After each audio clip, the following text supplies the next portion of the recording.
Shalom Vacha, que le bon Dieu protège, vous donne la santé, la joie, la prospérité. Comment on peut résister, traverser cette période qui est dure, les menaces, les souffrances?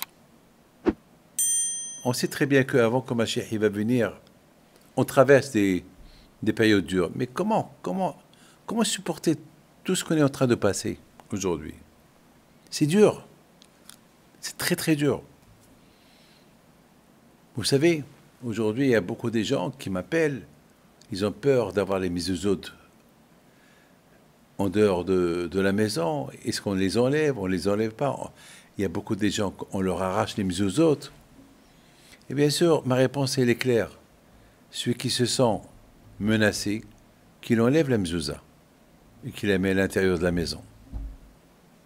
Bien sûr, je dis uniquement celui qui se sent menacé. Mes amis, on traverse une période un peu dure. La peur, la crainte. Les gens qui veulent, qui pensent quitter à gauche et à droite. Il y a des gens qui veulent quitter Israël pour aller ailleurs. Il y a des gens qui veulent quitter ailleurs pour venir en Israël. Enfin, bilboul. On ne sait pas quoi faire. Mais, Baruch Hashem,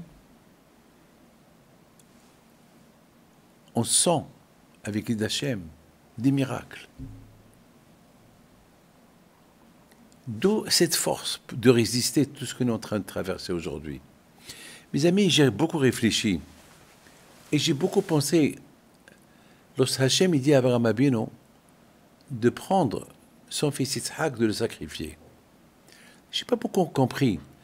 Pourquoi Akadosh Baruch Hu, il voulait que Abraham il sacrifie Yitzhak? Pourquoi? Enfin, Hashem, il a testé. Il a testé. Mais quelle est la raison? Pourquoi Hashem il voulait que Abraham, le pauvre Abraham Abinu, le pauvre, après 100 ans qu'il a attendu pour avoir un enfant, à l'âge de 100 ans, et le bon Dieu lui donne un garçon, et voilà, et tout le temps il lui promet des promesses de Yitzhak, tu auras un enfant, et tu auras des enfants, une descendance, à Israël, et je vais te donner la terre de Eretz Israël. Et maintenant, Hachem il dit à Abraham, prends ton fils, tu le sacrifies. Je ne comprends pas. Quelle est la raison pourquoi Hachem n'a pas d'autres moyens? Il ne peut pas tester Abraham.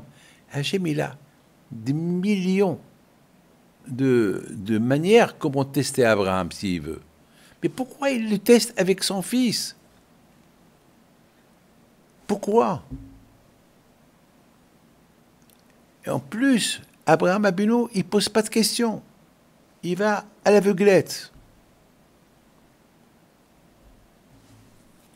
Mes amis, après je raconte une belle histoire. La réponse, elle est. C'est parce qu'Hachem, il savait que les Juifs, ils vont traverser des périodes dures, comme les périodes qu'on traverse aujourd'hui. Et combien des Shoah, combien des pogroms on a traversé. Et c'est dur.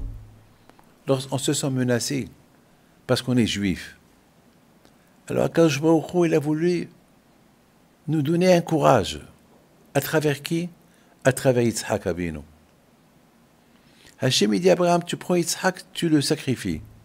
Maintenant, dans Yitzhak, il y a tous les âmes, tous les neshamot, tous ceux qui vont sortir de Yitzhak Abinu, tous les Juifs qui vont sortir jusqu'à la venue de Mashiach, ils étaient dans Yitzhak. Donc, au moment que Yitzhak s'est sacrifié, donc nous tous, on s'est sacrifiés. Et on a tous senti la kedusha de Yitzhak Abinu. Tous, on a senti la crainte de Dieu qu'il avait Yitzhak Abinu en Dieu.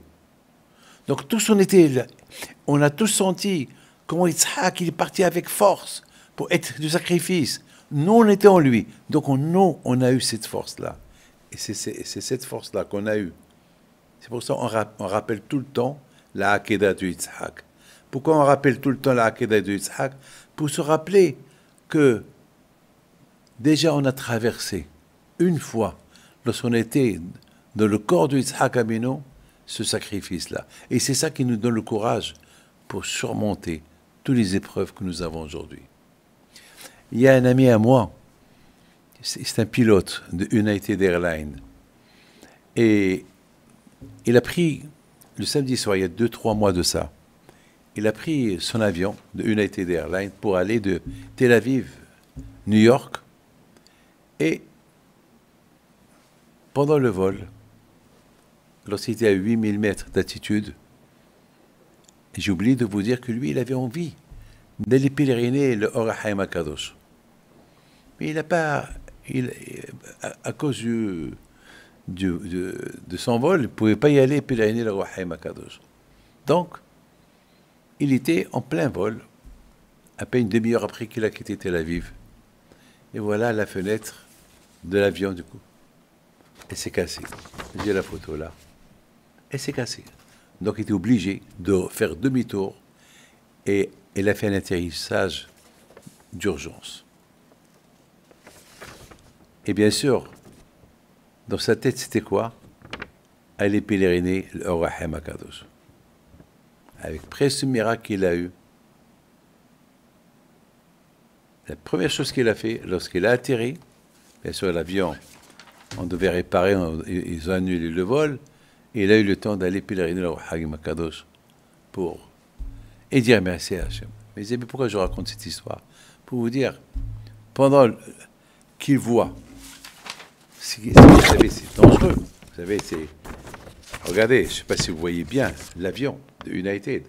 Il était bien à Chemichmo. C'est très dangereux. Ça pouvait être catastrophe. À quoi il pensait? Aller pèleriner Or HaChaim HaKadosh. Il est arrivé, il est parti pèleriner. D'où il y a cette force? Ben, c'est la force de la Emouna qu'on a eue, qu'on a hérité d'Abraham, Yitzhak et Yaakov. Que Hachem protège. Amen.